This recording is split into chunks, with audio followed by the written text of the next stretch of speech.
Hari ini kita akan bongkar tuntas kenapa IHSG ambruk parah pada 6 Februari tahun 2026. Apa yang sebenarnya terjadi?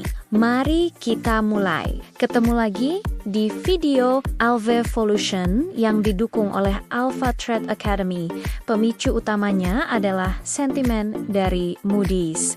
Lembaga pemeringkat internasional ini merevisi outlook peringkat Indonesia dari yang tadinya stabil menjadi negatif. Apa alasannya? Moody's menyoroti penurunan prediktabilitas kebijakan dan ada kekhawatiran tentang efektivitas tata kelola pemerintahan ke depan. Tentu saja, berita ini langsung memicu panic selling jangka pendek. Investor global Plasetcha jadi was-was dan mulai mengurangi eksposur mereka di Indonesia. Tidak hanya itu, efek dari pembekuan indeks MSCI yang sempat heboh akhir Januari lalu juga masih terasa. MSCI memutuskan untuk membekukan sementara penyesuaian bobot saham Indonesia karena isu transparansi free float. Akibatnya, aliran dana asing jadi tersendat. Banyak investor asing memilih untuk wait and see atau bahkan memindahkan dananya ke pasar negara berkembang lain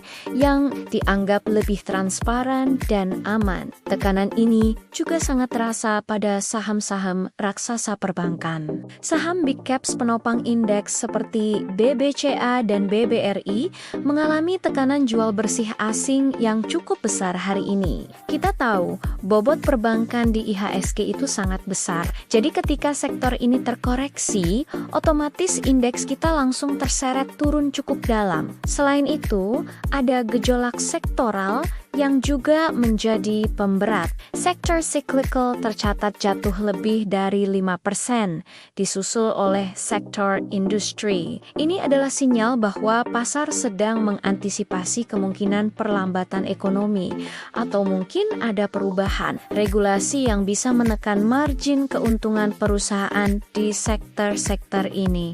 Tapi tunggu dulu, di tengah semua kepanikan ini, ada kabar baik yang menarik untuk kita cermati. Ternyata, di saat pasar panik dan banyak yang jual, investor asing justru melakukan aksi serok bawah. Data menunjukkan ada net buy alias akumulasi pada beberapa saham yang harganya sedang diskon besar-besaran.